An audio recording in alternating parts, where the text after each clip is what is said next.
Gabaygan magaciisu waa qadarin. Waxaan kaga hadlayaa ummadda Soomaaliyeedna ugu soo gudbinayaa miiqaamka ay mudan yihiin culimada Soomaaliyeed inaynu ku maamusno iyo milgaha iyo sharafta aynu ku leeyihiin. Qarash nagama qaadaan oo waa naga qalleeyaane, tawxiidka qabsaday intaa noogu qaylshaane,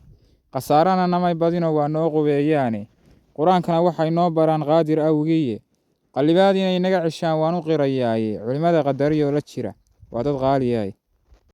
qaynuunka ay noo dhigeen waan ku qanacnaaye, iblayskay dhaheen qadada iyo quraac liqine, ku qayliya markii aad sad iyo qud cunaysaanba, mana aan khilaafin annagu waa qabqabannaaye, shayaadiinta qururixisadood qaadir noo sheegi, wixii naga qalloocdaba iyagu waa qabowshaane, qallibaad inay naga ceshaan waan u qirayaaye, culimada qadariyoo la jira waa dad qaaliyaay. qisadii rasuulka intaa noo qadimayaane, waxay nagu qalqalshaan inaan diinta qabannaaye, qowlkii ilaah bay si dhaba noogu qeexaane,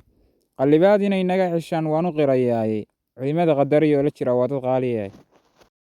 inuu mowdku qoran yahay annaga noo qasdinayaane, inay duni qaliiltay annaga noo qasdinayaane, qabri inuu dambeeyey annaga noo qasdinayaane, qiyaamihii inuu soo socday noo qasdinayaane,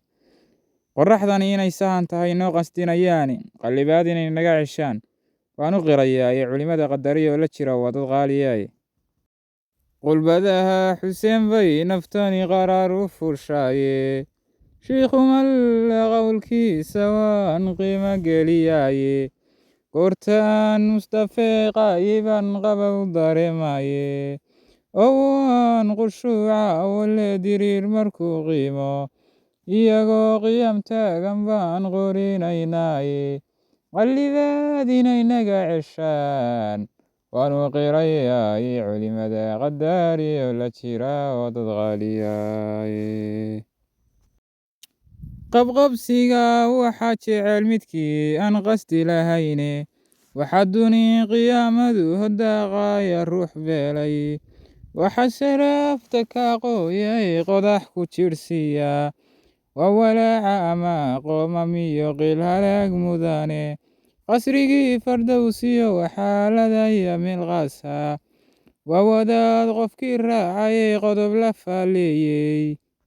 kii qoonsadana maalin buu qarax ku seexdaaye, qallibaad inay naga ceshaan waan u qirayaaye, culimada qadariyoo la jira waa dad qaaliyaaye. gaaladii qaxinase nebiga diiday qowlkiisa, qol cadaababa logoglo lagu qalayaaye, reer qoomaluudiyo wixii raacay qolodooda, qur-aankaba sii sheegayo oo ay isqadiyeene, qiiq bay dhex gelayaan iyaga oon qamiisidaani, waana ceeb qaro aakhira lagu qoslayaaye, kii maanta quwad sheegta ee sheekh qiyaamaya, qiiray wadaagaan waxaan qoom ka soo hadalay, jaximo qafilanba waxaba lagu qamsinuune, qaybtii aanutaan ku jirin qolaada noocaasa, qaarikii la saaxiiba uun baan qabyo ahayne, qallibaad inay naga ceshaan waan u qirayaaye, culimada qadariyoo la jira waa dad qaaliyaaye. qabatada waxaa lagu tumaa adhiga kii qooqa, cadabtana waxaa lagu qubaa dul ifkii qaatay, qiimo geliyayo aakhirana aan qorshaba siinin, wase wada khasaareen hoy qowlkayga yeela, wase wada khasaareen hoy qowlkayga yeela.